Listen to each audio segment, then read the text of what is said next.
If you bought a Phantom 3 and you have multiple batteries, you probably want to know how you can charge them faster, how you can charge them maybe more portably too. Can you charge them from your car? Well, you could get a DC to AC inverter and use the provided charging brick from DJI, but that's very expensive and a little bit of hassle if you want more than one of these. But what is this charging brick? Is it a smart charger? Could you call it a charger? Well, not really. It's only got 2 pins, which means no communication, so it's just simply what you would call a dumb power supply. It just outputs a voltage and doesn't really care. So then you'd say, well, does the charging circuitry have to be in the battery? The answer to that is yes, it most certainly does. Now, what is that charging circuitry is kind of a big question. Well, on the battery, like I said, it only charges through 2 pins. So, what it would need, what you would think it might need, and this is what I thought originally, is it would need something like this. And this is a DC-DC boost converter. It can adjust the voltage and current from a DC input to DC output. And maybe this would be controlled by a microcontroller, something in the battery, so it can have a proper charge. And the answer to that is no. I've been testing on it, and actually it does not seem to. It does not need to convert the voltage because the power supply output is 17.3 volts. Now this is a 4-cell lithium with a maximum voltage of about 17 volts. So that works out, and what actually happens here is when you connect the voltage, it reads that there's a voltage on the input. The battery has the capabilities to do 3 things: to read voltage, to read current, and also it has the ability to throw a relay. Alright, and that's as far as the charging. It also has some resistors and stuff it can use to bleed off to balance the cells, but that doesn't relate to the charging. So it can, to reiterate, it can read voltage, amperage, and throw a relay. And that relay disconnects. Relay is just a switch, an electronic switch that can disconnect the charge. So what it does is when it reads the power supply, it just throws that relay on and lets it charge until it gets up to the proper voltage, turns it off.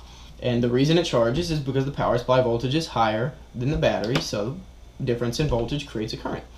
So if that's all it does and accepts a current, then you'd think, well, I mean, that's not a smart charger. And I've actually checked. From what I see, it does actually overcharge the battery slightly if you leave it on the full duration. But what you want to know is how can you do it portably. So the easiest answer is charging it off of your car from a cigarette lighter output using a DC boost converter. Now, this boost converter can take in a wide range of DC voltages and then output them to whatever voltage you want. And a little bit fancier one, which would probably be ideal, would also be able to limit the amount of current. This one, the current's controlled by where the voltage is at and the difference in the battery. So what you actually have to do is you have to adjust this one during the charge. But if you have a current limiting one, you just set it to limit it to 5 amps, and you set your maximum voltage to the 17 volts that the battery wants, and then you just let it go. Now, you're going to have to probably make your own little adapter to plug in, but that's no big deal. If you've got an old appliance laying around with a cigarette lighter cord, you just cut it off, connect them up here as screw terminals, and basically you're in business. So what I'm going to do is go ahead and show what happens here. I have current logger plugged in, and it's reading 16.7 volts, which is about the nominal charge voltage, and so I'm going to connect it to the battery. And it takes a little while for it to recognize. There it goes, it's charging, and we're getting 55 watts. Now, why are we only getting 55 watts? The question, that answer is simple. The battery is already about halfway charged, and 16.5, about 16 volts is where the battery is at, and we're only at 16.5, so there's not enough difference here to provide a large amount of current. If I turn up the current, or turn up the voltage, sorry, then it will in turn increase the current. So we can increase it. There's 70, 80, 100 watts. There's 100 watts, no problem. And that's 17.2 volts, which is actually the same as we said the power supply outputs. So, very simply, you can use boost converters to charge these outputs 17 volts. They'll charge, no problem. It's actually, if you have a current limiting boost converter, it might actually be safer and better even than the included one. So why do they charge what they do for that? Beats me. So these you can get them on eBay. Look up Boost Buck Converter. if you're going from a car which is 12 volts up to 17, you only need a boost converter. It doesn't have to do both. And you also want to look for current limiting. And you can get those for $5 with shipping and everything. So they're very, very inexpensive. And look for some spade connectors. I don't have any in front of me right now, but Home Depot, Lowe's, anywhere that sells some electrical supplies will have little spade connectors that you can just plug right into the battery. And be careful of your polarity when you're looking at the battery from the top like this. Positive is on the left, ground is on the right. Now, to do that, to check that, all you have to do, turn the battery on, and then just put a voltmeter on it. And then you can tell very quickly, so you don't hook it up backwards. I haven't tested what it'll do if you hook it up backwards. Hopefully it won't do anything negative. But, you know, wouldn't recommend trying it. So the other options you have, or questions you might have, I had anyway, for charging these things is, can you charge them in parallel? Now, parallel means you connect the hots together and the negatives together on the battery, and you use one charger or power supply now to charge multiple batteries. Now these are lithium-ion batteries, so that's a good thing. That's a very good thing for parallel charging, but one basic thing must be achieved first, is that the batteries need to be very close to the same voltage. So if you plug them together in parallel, they need to be within 10% of the same, because if they're not, it's just like connecting two air pressure cans together. You know, if one is higher pressure than the other one, it's going to blast in to the lower pressure can. And same thing with batteries. And because if the voltage is too far apart, it'll charge really fast, and that could possibly damage the battery. If they're really close, it'll slowly bleed together, and they'll be exactly the same, and that's a very good thing.